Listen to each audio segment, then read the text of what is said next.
Hola, ¿cómo les va? Muy buenas noches, muy buenas tardes, noches. Bien, no vamos a hacer un análisis de la semana porque estamos pero lo vamos a tener a través del programa, ¿o no? a través del programa. Estamos muy cautos, un programa que tiene que ver con el 1 de Mayo, con la cultura del trabajo, con el genocidio armenio, con la cultura. Estamos en horas de conmemoraciones importantes, ¿no? Hace poquito tuvimos lo de los armenios, la verdad, una cosa conmovedora, ¿no? Pero vamos Una a cosa dejar... muy dura. Te regalaron un libro, así que después vamos a hablar de eso también. Nos vamos a una nota que hizo Eduardo con Estela Díaz, la ministra de Mujer, Políticas de Género y Diversidad. Bien. Estamos en este momento con una amiga que se autodefine como sindicalista, feminista y peronista. Ministra ella, ministra de la provincia de Buenos Aires, de Mujer, Políticas de Género y Diversidad. ¿Cómo te va, Estela? Buenas tardes, ¿cómo andás? Hola, muy bien, ¿qué tal, Eduardo? Buenas tardes. Bueno, una alegría tenerte y poder compartir este rato en Políticas de Estado. Yo tengo una impresión que quería compartir con vos. Tengo la sensación de que las mujeres están casi en un proceso de revolución en la Argentina y en el mundo, y que los varones como que venimos corriendo de atrás a esa revolución. Nos está costando un poco asimilarla. ¿Te parece que es así? Hay un poco de lo que vos señalás. La verdad que hay un proceso de cambio, vos decís revolucionario, creo que en algunos casos, algunas teóricas lo definen incluso como civilizatorio, Sí. porque la verdad que las mujeres históricamente, el sistema patriarcal como un sistema de relaciones de poder entre los géneros y de desigualdad, ha sido un sistema que dejó a la mitad de la humanidad, ¿no? Las mujeres somos la mitad de la humanidad, las identidades feminizadas o otras identidades sexogenéricas no varón, en general han sido, bueno, recortadas de los derechos ciudadanos con distintas intensidades según las épocas. Y en eso hay un proceso de avance, de participación, de conquistas de derechos, todavía conviviendo con niveles de desigualdad presentes. Claro. Pero es cierto que esto descoloca un poco a los varones, que hay algo que también tiene que ver con que nadie le gusta dejar privilegios, ni deja determinados privilegios que da por haber nacido varón en esta sociedad, porque en tal caso las afectaciones pueden ser por otras cosas, pero no por el género. Pueden ser por un tema de clase social, por un tema de otro tipo de factores. En nuestro caso es directamente el género. Entonces, creo que ese cambio es un cambio que también necesitamos nosotras en la gestión. Estamos trabajando mucho el tema de masculinidades, no solo cuando hay violencia, sino en el trabajo del cambio de las masculinidades. Y hay un proceso que los pares varones me parece que vamos a necesitar que cada vez se involucren más en este debate y en este diálogo interpares, porque para nosotras fue fundamental el diálogo entre las mujeres. Vos sabés que un tema que te quería, en este diálogo, ¿no? ¿Hay un lugar para los hombres en la lucha del movimiento de las mujeres y de género por la igualdad? Porque a veces uno siente que quiere acompañarlas y no encuentra el lugar para poder hacerlo.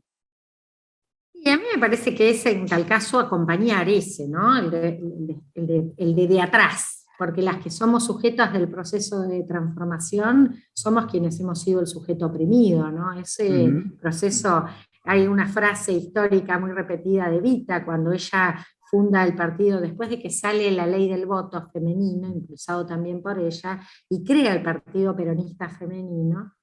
Ella dice, llegó la hora de la mujer, pero además dice, hay que ser protagonista del destino. Así como los obreros salvarán a los obreros, las mujeres tienen que organizarse para lograr su salvación, la conquista de derechos, espacios de igualdad. Entonces ahí hay algo de sos un sujeto de opresión y de desigualdad y te organizás como tal, y eso me parece que es lo que ha logrado el feminismo, las mujeres, los colectivos de la diversidad sexual, ¿no? Sujetos que además se han logrado con mucha heterogeneidad, pero construir identidades colectivas muy fuertes, masividad. Creo que el cambio cualitativo más significativo de los últimos años lo ha dado el número, la masividad, ¿no? A partir del Ni Una Menos, los paros internacionales de mujeres, la marea verde. Lo vimos este 8 de marzo, después de la pandemia, Claro. fueron enormes las movilizaciones en todo el territorio, porque además es un movimiento que ha permeado el conjunto de la sociedad y no es solo un fenómeno urbano, porque a veces los movimientos de determinados colectivos son más fenómenos urbanos. Vos vas a localidades pequeñas de la provincia de Buenos Aires y hay colectivos de feministas, y hay colectivos de la diversidad sexual, así que es un fenómeno que atraviesa el conjunto de la sociedad.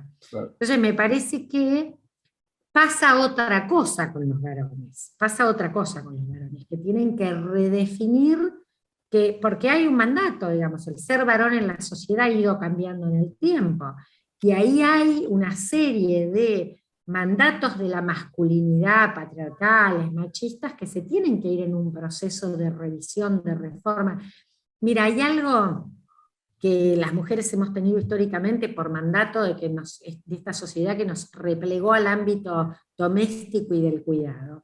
Y el cuidar de las otras personas te da una empatía con las personas que ha posibilitado que las mujeres además tengamos un rol tan protagónico frente a las crisis, porque además cuidamos nuestras comunidades, cuidamos las redes sociales, además se ve mucho, se vio en pandemia, ¿no? El papel se vio en los 90, con la enorme crisis del 2000, del 2001, las mujeres en los barrios populares haciendo un sostén de esas redes que se caen en los procesos del neoliberalismo, que profundizan desigualdad. Bueno, me parece que ahí hay algo que los varones que no tienen, por ejemplo, el cuidado, siempre ellos fueron para sí, una identidad para sí, no con las otras o el otro. En la violencia de género es evidente esto. No se puede, ¿cómo podés ser tan cruel con una mujer, golpearla de ese modo, denigrar? Es porque no te podés poner en el lugar de la otra persona. Si te pudieras ser empático, no ejercerías semejante violencia. Y esa violencia los pone incluso en riesgo para sí, en muchos sentidos, no solo para con las mujeres o con otro género que consideren inferior. Bueno, estamos en una sociedad que está en una fuerte transición y que va a requerir un movimiento. Me parece que a los varones les cuesta descolocarse de ese lugar de los mandatos duros de la masculinidad machista. Se puede ser varón sin ser machista y ser más feliz. Sí, seguramente. No, te escucho con mucha atención porque pienso, en general, la guerra es un tema de los varones en los siglos de los siglos. La agresión no es solo del hombre a la mujer, que es gravísimo, sino que muchas veces el trato entre nosotros mismos es agresivo, digamos. Entonces, es como que hay un tema cultural que es lo más complicado de cambiar, porque vos decís, yo cambio una conducta o un pensamiento, una cosa, pero un tema cultural que tiene tantos componentes es realmente muy, muy difícil de transformar. Yo tengo una pregunta en esto. Vos pensás, ya llevas 2 años de ministra, 2 años y un poquito, con pandemia, con miles de problemas. Es la primera vez que hay un ministerio de estas características en orden nacional y en la provincia de Buenos Aires. ¿Tu balance es positivo? ¿Ha servido para avanzar en el tema de la igualdad? ¿Está planteado el tema? ¿Cómo lo estás evaluando? Bueno, mira, nosotras por supuesto que cuando una está en la tarea, y además en mi caso vengo de 30 años casi, o un poquito más de militancia en los temas por los derechos de las mujeres. Claro. Una lo vive además con compromiso, con pasión, esto que lo tuvimos desde el lugar de la militancia, desde pelear las leyes, reclamar las políticas, plantear que el mecanismo para las políticas de género tenía que tener rangos principales de decisión. Bueno, me toca esta responsabilidad en la provincia y la verdad que siento que hacemos todo lo posible porque esto sea una política que cobre fortaleza, que se institucionalice, mostrando, bueno, respuestas que hay que dar a un problema que es muy estructural en la sociedad. Nuestro gobernador, Axel Kicillof, siempre dice que a problemas estructurales hay que dar respuestas de fondo. Y el Estado presente, las políticas de Estado, tal cual dice tu cartel grande que veo allí, son fundamentales, es imprescindible. Nosotros creemos que es la herramienta que tenemos los pueblos para transformar nuestra realidad en favor de que sea mejor, que mejore nuestra calidad de vida. En ese sentido, este ministerio, lo mismo que el Ministerio de la Nación, lo mismo que las áreas de género de los municipios, nosotros trabajamos mucho para que en los 135 municipios de la provincia se rejerarquicen las áreas de género, se transversalice la perspectiva de género como política de gobierno. Bueno, se están colocando programas, políticas, herramientas, recursos económicos que antes no había, o que había parciales, solo para algún tipo de temática, fragmentariamente, no se tenía una mirada tan integral como para decir, bueno, todos los órganos de gobierno, las jurisdicciones, debemos articular esta respuesta. Bueno, a mí me parece que se está asentando fuertemente una institucionalidad que tiene que seguir creciendo en políticas sin respuesta, y vamos a poder verlo con el tiempo. Digo, a mí me parece que es muy rápido para hacer balances. Es muy rápido, vos tenés que mirar una temática, digo, tenemos que pensar, qué sé yo, 10 años de políticas de gestión para decir, bueno, a ver qué pasó. Se creó el ministerio, se redefinió el sistema integrado para las políticas contra las violencias, se construyeron políticas de promoción de igualdad, se abordaron temas de trabajo, de salud. ¿Qué está pasando? Se están construyendo indicadores, porque vos fíjate que además en muchas de estas temáticas estamos hasta construyendo las herramientas para medir los temas, para medir los impactos. Entonces, bueno, tenemos como que mirarlo en esta dimensión, pero entiendo que es como cuando uno piensa el Estado, salud, educación, trabajo, producción. Pensamos que un Estado que redistribuye, un Estado que incide en el modelo de sociedad que tenemos, que construye, que colabora para construir esa sociedad, que además se articula con una sociedad organizada, con más nosotras que venimos de un movimiento tan dinámico como es el movimiento feminista, bueno, requiere de esto, digo, ¿no? Hay como un proceso, digamos, que se va dando, y el ministerio en eso, me da la impresión, contribuye a darle más centralidad y no tanta dispersión y complementación entre lo que ocurre en la sociedad y lo que ustedes hacen. Se nos voló el tiempo. Te agradezco. Tenía un montón de preguntas para hacerte. Espero que podamos hacerla en un próximo programa. Te agradezco muchísimo. Bueno, quedamos para la próxima porque seguro mucho para contarles también de los programas y las políticas que estamos haciendo, que bueno, en muchos casos también logran reunir las respuestas del Estado, y eso es muy satisfactorio cuando te lo dicen además, ¿no? Antes faltaba mucho de eso, y bueno, en ese camino estamos trabajando. Gracias, y buen 1 de mayo. Igualmente, buen día para los trabajadores y las trabajadoras. Así es. Bueno, continuamos con alguien experimentado también de la CTA. Con el Día de los Trabajadores. El Día de los Trabajadores, 1 de mayo. Bien, es un placer tener en Políticas de Estado al compañero Hugo Yasky, diputado nacional y representante de los laburantes. Sí, señor. Hugo, ¿qué tal? ¿Cómo estás? Buenas tardes, noches. Gracias por estar con Eduardo y conmigo en el programa de hoy. ¿Qué tal? Muchas gracias y un gusto este diálogo con ustedes. Hugo, estamos ahora del 1 de mayo. ¿Cómo ves este 1 de mayo en la Argentina? ¿Cómo están los laburantes? ¿Qué ¿Qué reivindican en este 1 de mayo, aparte de recordar la gesta histórica? Estamos viviendo un momento contradictorio, digamos, con muchas dificultades que tienen que ver con algo que es esencial para los trabajadores, que es poder garantizar un nivel de vida digno, con la posibilidad, sobre todo, de que el poder adquisitivo nos permita no solamente acceder al alimento, sino a todo aquello que conforma un piso de dignidad para el trabajador, la vivienda, la educación de sus hijos, la posibilidad del esparcimiento. Y en ese sentido, sufrimos el agobio de una situación económica que dejó un gobierno que fue el de Mauricio Macri, en el que perdimos 20 puntos de poder adquisitivo en prácticamente 4 años, es decir, una caída brutal. En el sector público todavía más, casi llegamos a los 27 puntos. Retrocedimos más de 4 puntos en el reparto de la renta. Y esto es una enormidad, porque fue casi exactamente todo lo que habíamos recuperado a lo largo de 2 mandatos de Cristina y un mandato de Néstor Kirchner.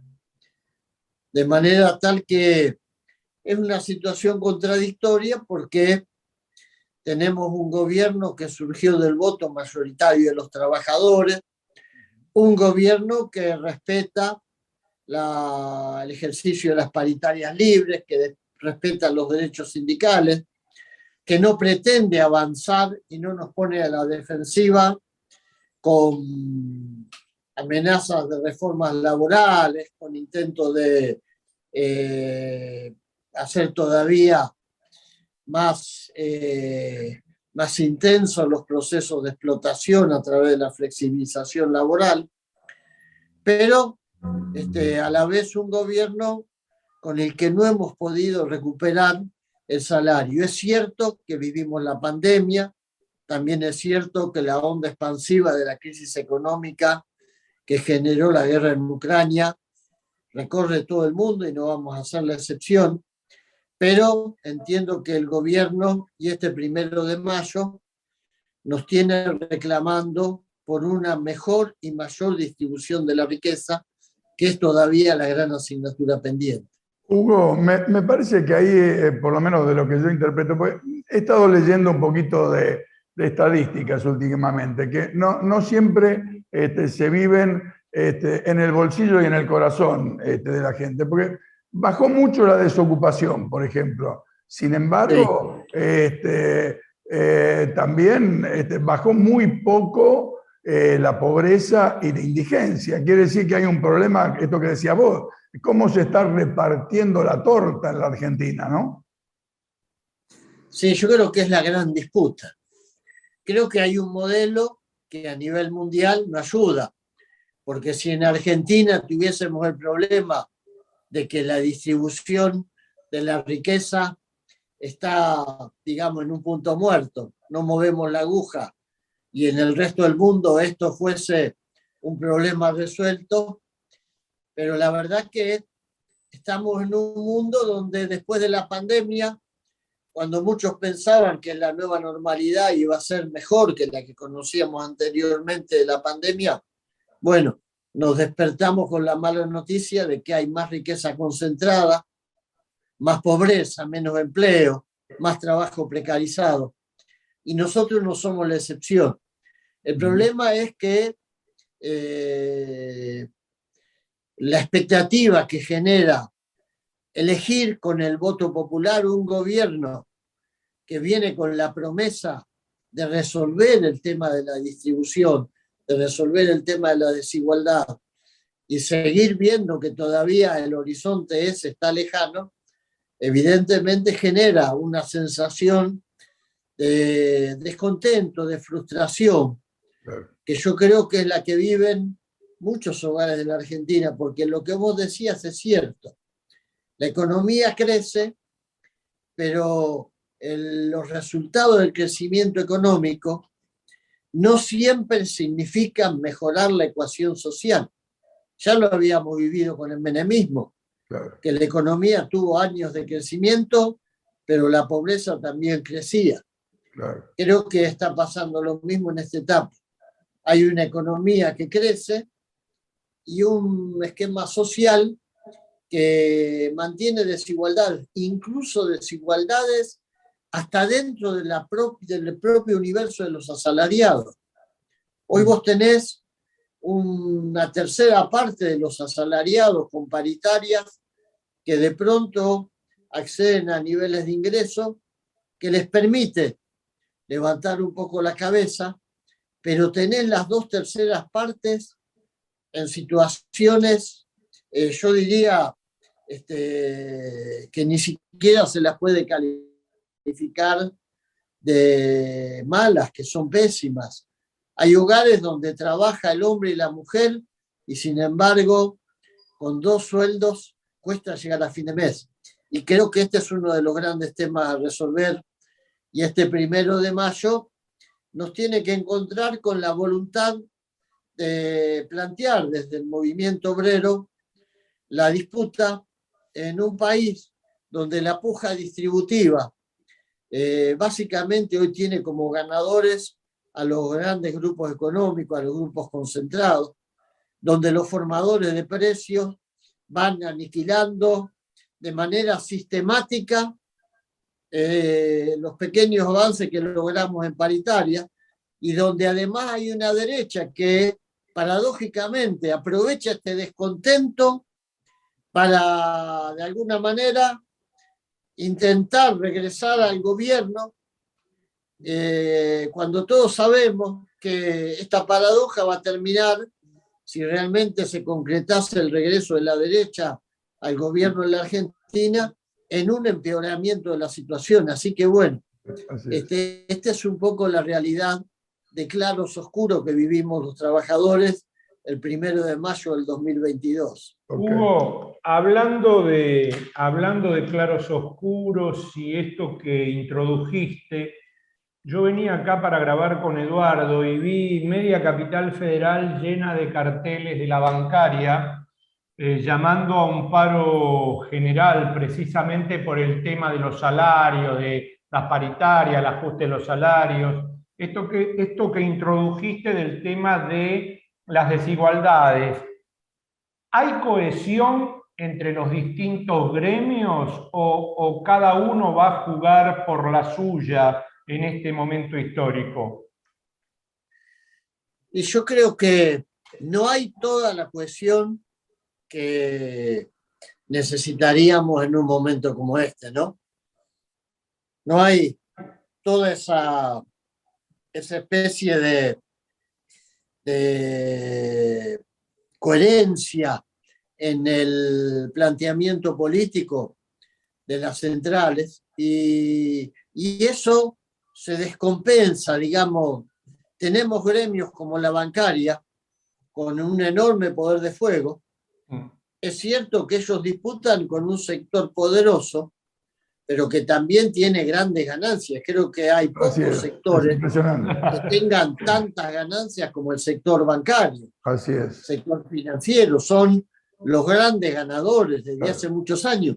Y vos fijate, se niegan a conceder en la paritaria mejoras salariales que de ninguna manera uno no las puede calificar de desmedida. El planteo que hace la bancaria es muy razonable, pero bueno, esa es la disputa. Sectores que capturan renta extraordinaria con una gran voracidad, pero que después a la hora de discutir cómo distribuyen eso en relación con la paritaria y el salario, tratan de imponer una especie de posición de dureza que ha hecho que hoy estemos viendo un paro bancario.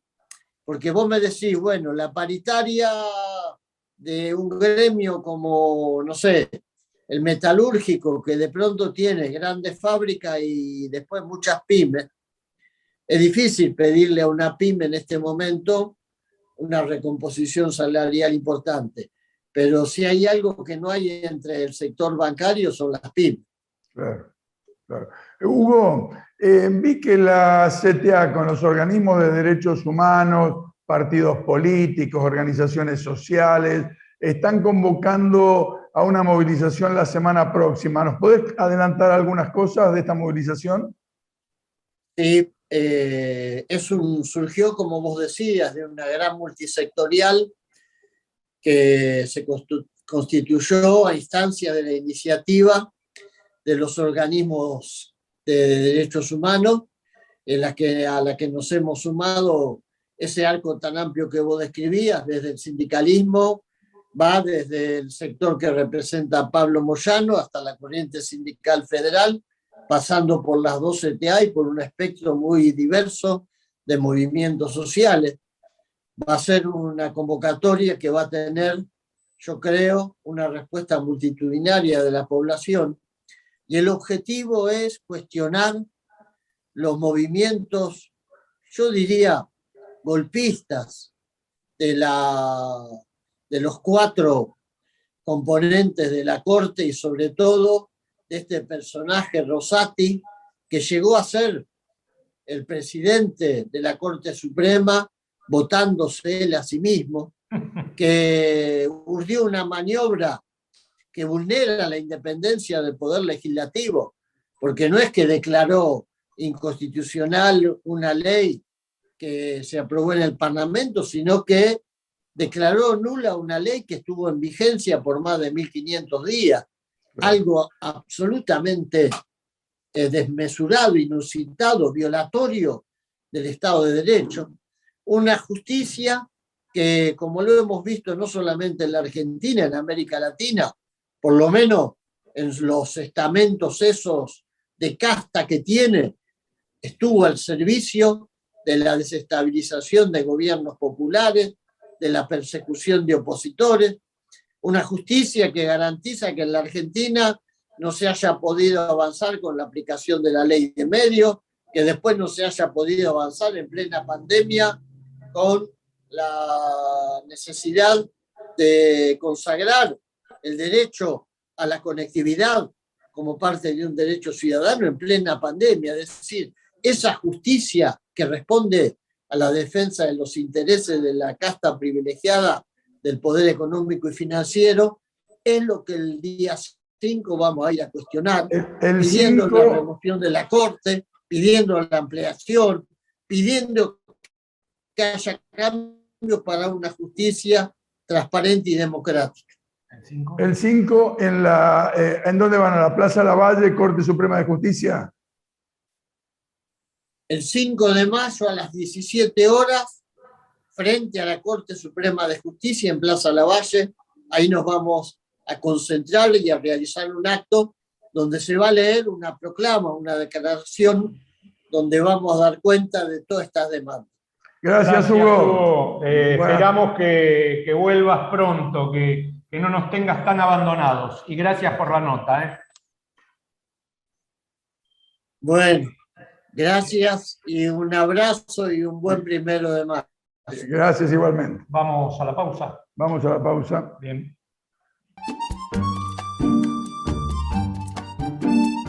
Acompaña a Política de Estado Puerto La Plata, un importante nodo logístico para los sistemas productivos de la región. Un puerto en continuo desarrollo. Puerto La Plata, el puerto del futuro.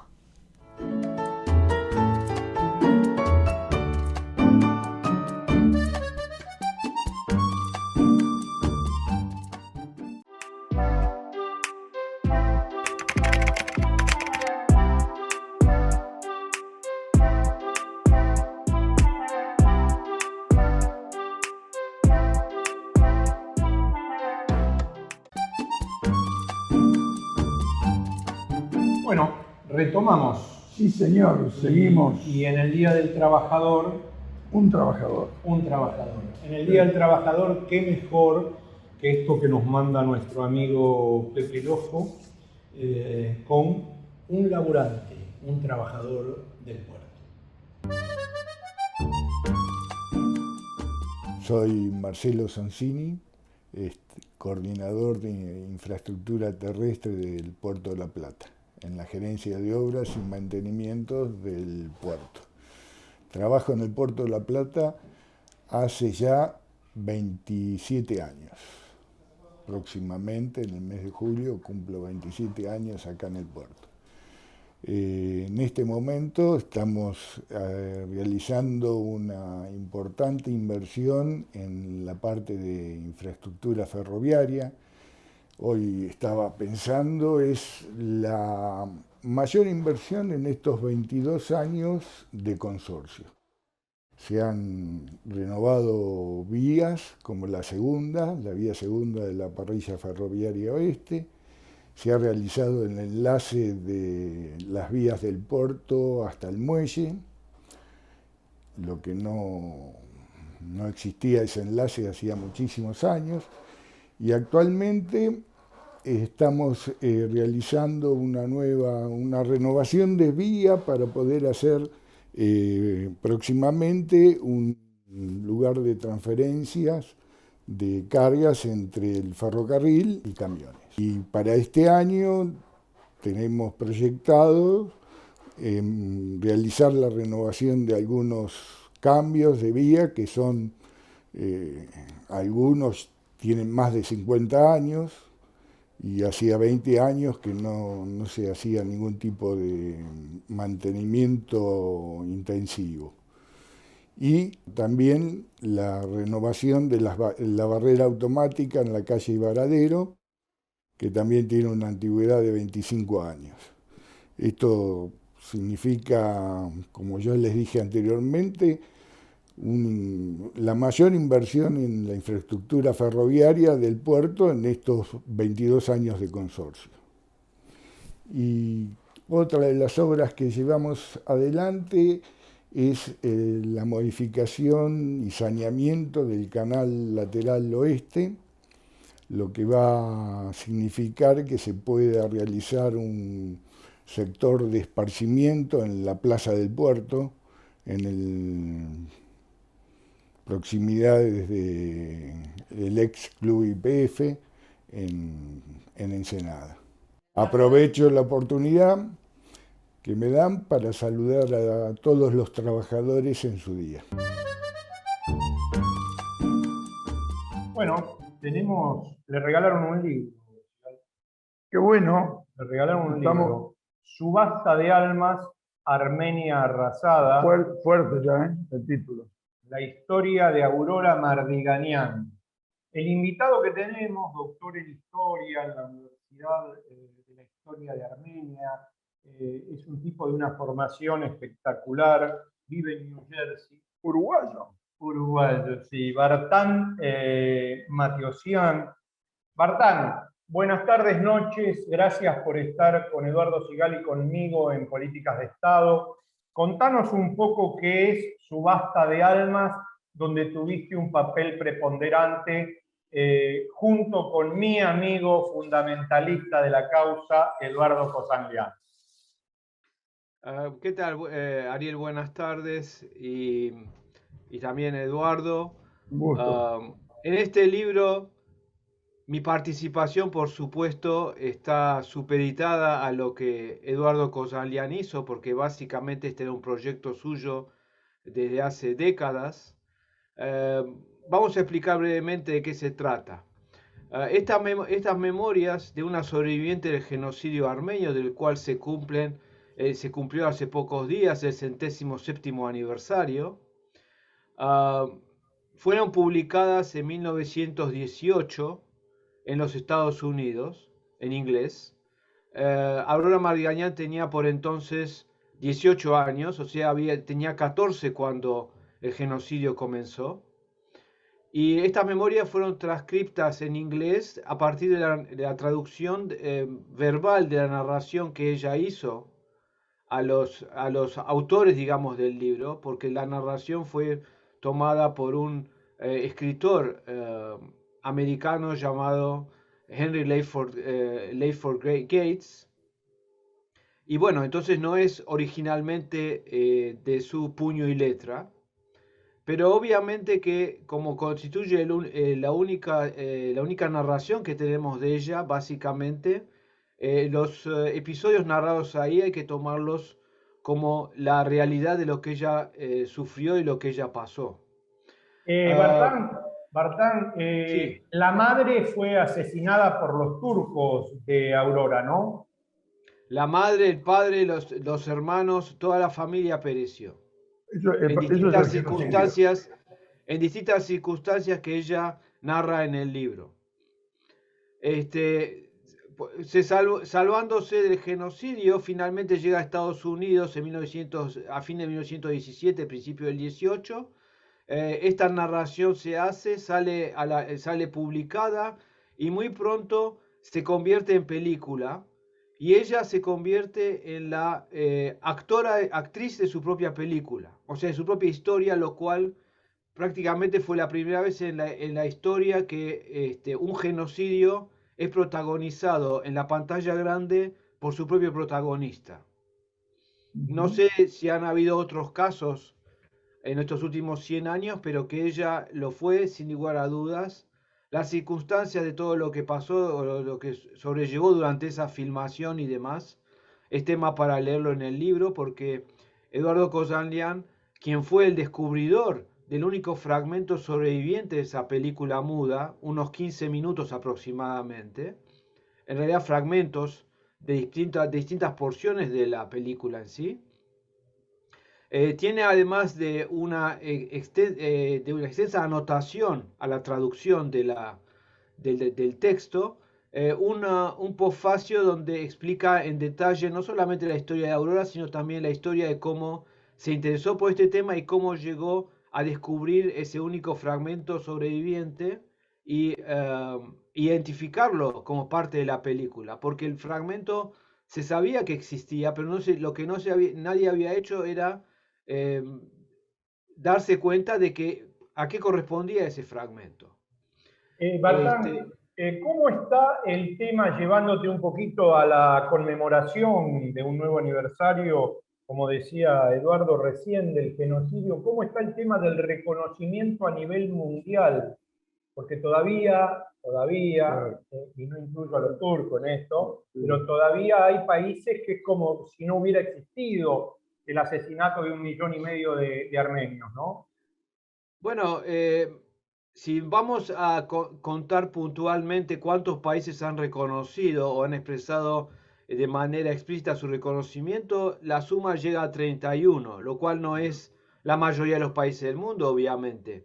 Pero si hablamos de reconocimiento general a nivel población o a nivel individual, yo diría que en las últimas décadas ha habido un reconocimiento mucho más extensivo de lo que sucedió.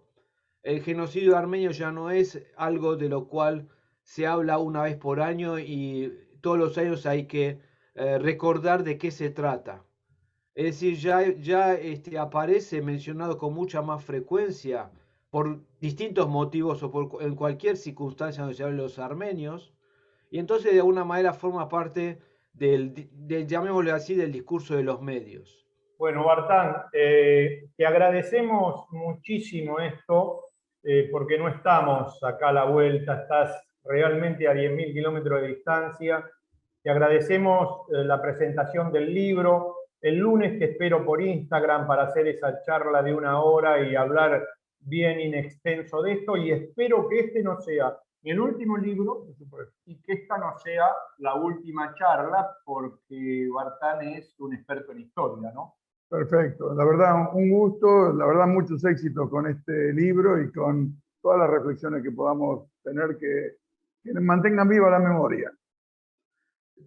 Comparto plenamente lo que ustedes dicen y por supuesto estoy a las órdenes en cualquier momento. Como dije, de alguna manera mi participación aquí fue solamente la traducción, puesto que todo el trabajo fue de Eduardo Kozanlian, quien en su momento me pidió que escribiera un prólogo y a partir de releer el texto original, porque él usó originalmente la traducción de 1919. fui descubriendo pasajes que habían sido omitidos o mal traducidos en esa traducción y después al final él me dijo, y bueno, ¿por qué no traducí de vuelta de punta a punta? Y bueno, ¿por qué no? Es un amigo y para los amigos estas cosas se hacen y lo hicimos. Y para Gracias. los enemigos ni justicia. Gracias. Gracias, Bertán. Que tengas una buena tarde. Gracias. Ustedes también y muchas gracias por la oportunidad. Adiós. Continuamos para poner un poquito duro. Duro, lógico. Yo le aseguro, arranqué a leerlo las 2, 3 primeras páginas y le aseguro No, que... me imagino.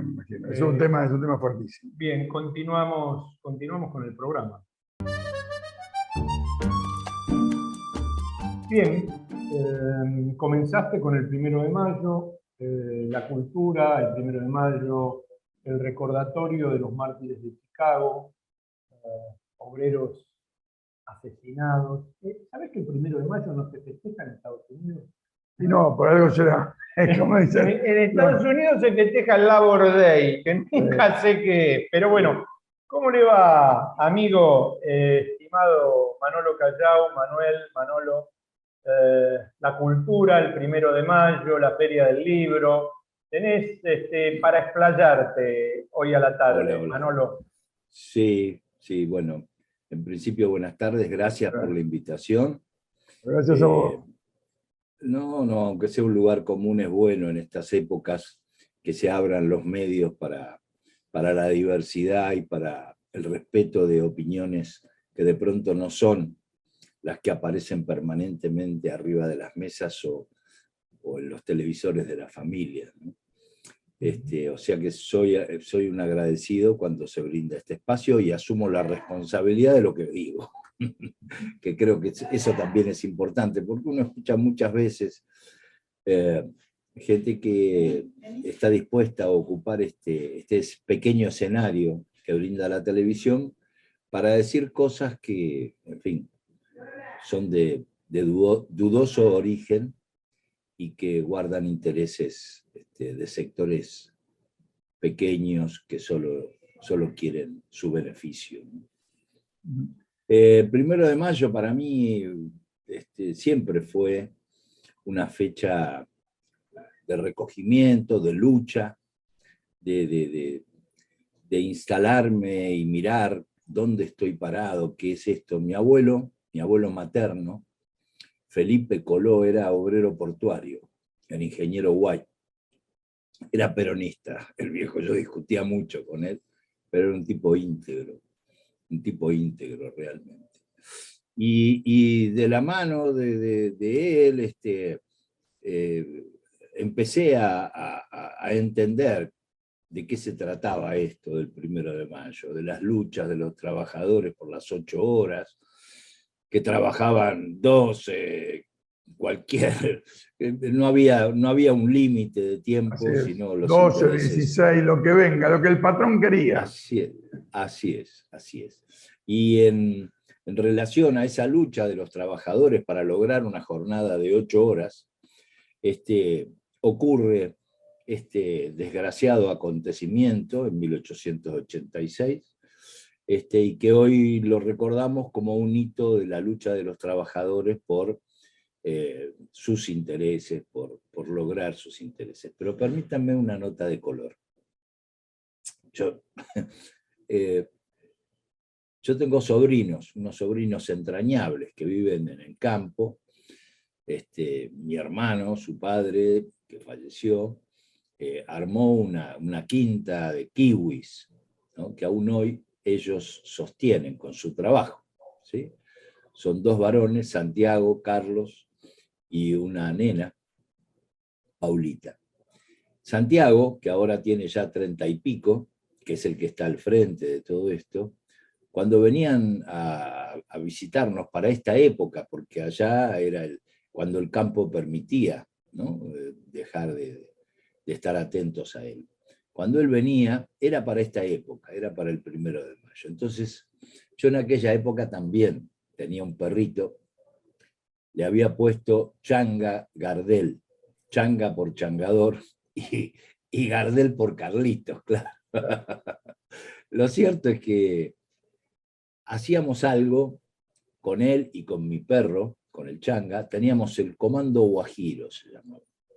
El Comando Guajiro, ¿qué hacía? Nos juntábamos con un atado de cigarrillos vacíos, sin cigarrillos, y escribíamos todas las cosas que no nos habían gustado, que habían ocurrido durante el año.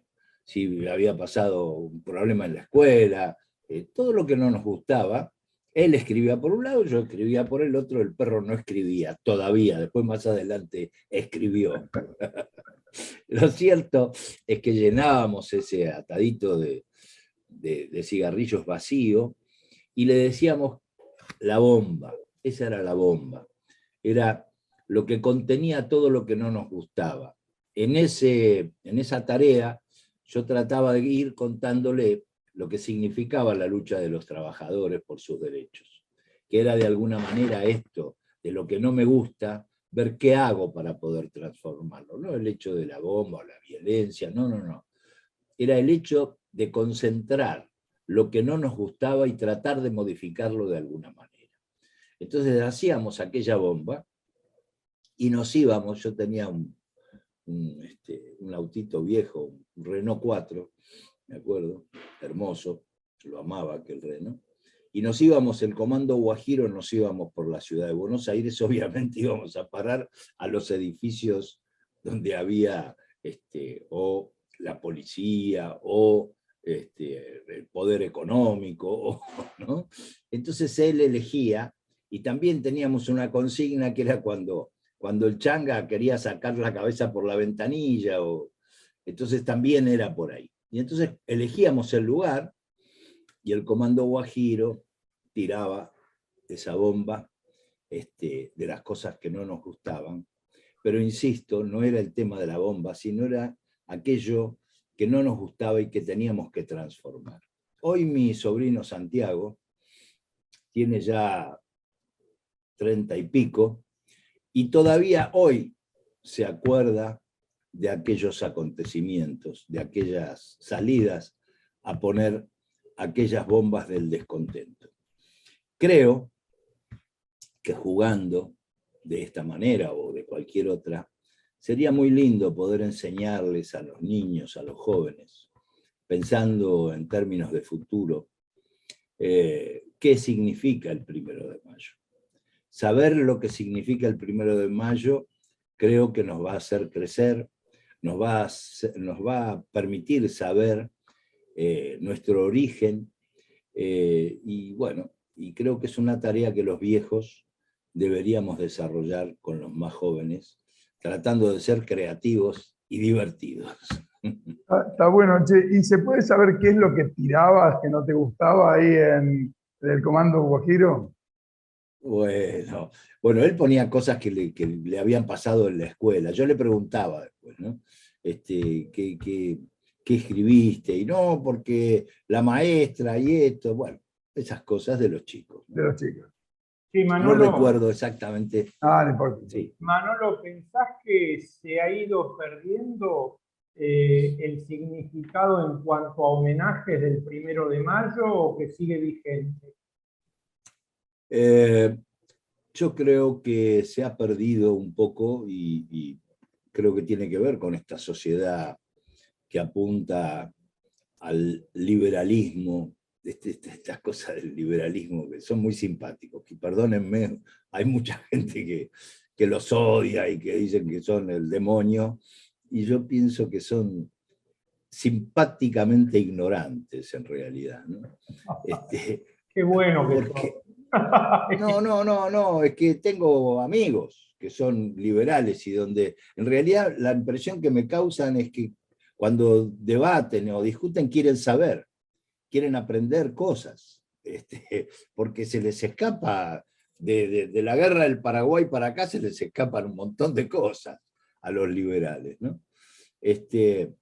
Pero no sé por qué vine a parar acá, esto ya me está ocurriendo muy seguido de viejo, ¿no?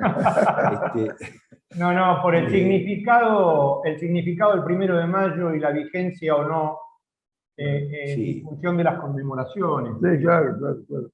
Llevamos... Se ha perdido. Yo, como muchos otros, yo nunca trabajé el 1 de mayo. 1 de mayo lo dediqué siempre a esto que les decía, observar la realidad, dónde estamos parados, dónde estamos, qué queremos, juntarme con aquellos amigos, compañeros con los que tenemos necesidades comunes y hablar, ¿sí? Hablar con los jóvenes, como hacía yo con mi sobrino, hablar con los que no estoy de acuerdo, con los que piensan distinto a mí, y para ver sobre todo si lo que yo sigo pensando, como en aquella época, sigue teniendo algún tipo de validez, ¿no? Igual no sé cómo lo ves, pero el avance, digamos, en estos 130 y algo de años desde el 1 de mayo, tiene mucho que ver con una sociedad que ha madurado, que se ha organizado, que tiene sindicatos, que no se deja a veces arrebatar tan fácilmente las conquistas. Igual el hambre impone, la desocupación impone, pero también es como que hay un ida y vuelta, ¿no? Una resistencia, todo eso. Gracias por airear mi escepticismo. Sí. Bueno, si no fuese optimista no la sigo en la pelea. No, creo que tenés mucha razón y creo que hay que reconocer esas cosas, por supuesto. Hay sindicatos, hay organizaciones sociales, hay mucha gente que lucha y gente que lucha con claridad y con pasión y con claridad, digo, de mente, ¿no? Pero quiero decirte que, por ejemplo, perdón, tengo que recurrir a hechos de vida. Un empresario en cierta oportunidad se enojó mucho porque yo no quería trabajar un 1 de mayo, me amenazó que si yo no trabajaba no iba a trabajar más, y yo no trabajé el 1 de mayo, y lo cierto es que ese empresario siguió, lamentablemente falleció, ese empresario siguió trabajando, siguió haciendo cosas, y yo estuve bastante tiempo sin trabajo. Digo, es un tema complicado que hay que empezar a asumir el riesgo de lo que significa luchar contra aquello que está establecido. Manolo, se viene la Feria del Libro y Sí. van a hacer algo parecido a un teleteatro, radioteatro. Ajá. ¿Qué vas a hacer en la feria? Tenés 3 minutitos de cierre de la charla con Eduardo. Bueno, cómo no. Nosotros con la Cooperativa El Descubridor y la Cooperativa de Radiográfica, durante la pandemia, generamos un radioteatro federal, porque trataba problemas medioambientales y las luchas de los pueblos en cada lugar por temas medioambientales. Uh-huh. Eso lo hicimos y salía por 60 radios. Y tuvimos la fortuna de reconocer a tiempo que hacían falta los sonidos del interior, y entonces el elenco se completaba con actrices y actores de cada uno de los lugares por donde pasaba aquella aventura, aquella historia en cada capítulo. Hicimos 12 capítulos y el 6 de mayo, en el stand de ATE, que fue auspiciante de este proyecto, vamos a presentar el libro, lo vamos a presentar con una radio abierta, donde se va a pasar uno de los capítulos y lo vamos a hacer en homenaje a Arturo Bonín, que Arturo era el protagonista de este radioteatro. Entonces, lo vamos a... Nos abandonó hace poco. ¿Cuándo es esto, Manolo? El 6 de abril en el stand de ATE a las 19 horas arrancamos con todo. Vamos a estar antes, porque Radiográfica quiere empezar ya desde las 4 o 5 de la tarde a hacer la radio abierta, ¿no? Bueno, y va a durar hasta las 22 horas. Bueno, invítalo a Eduardo a ver Camila Maldita. Por favor. Que es el único que no la vio de acá. Bárbaro, nos vemos. Éxitos. Gracias, Manuel. Igualmente. Chao. Nos vamos. Nos vamos. Nos vamos. Qué programa. Hasta el próximo sábado, ¿no? Hasta el próximo sábado por 7 de Cablevisión. ¿Qué más? 517 de Flow y por YouTube. Gracias por habernos acompañado, que la pase muy bien. Nos volvemos a encontrar con un programón el sábado que viene. Chao.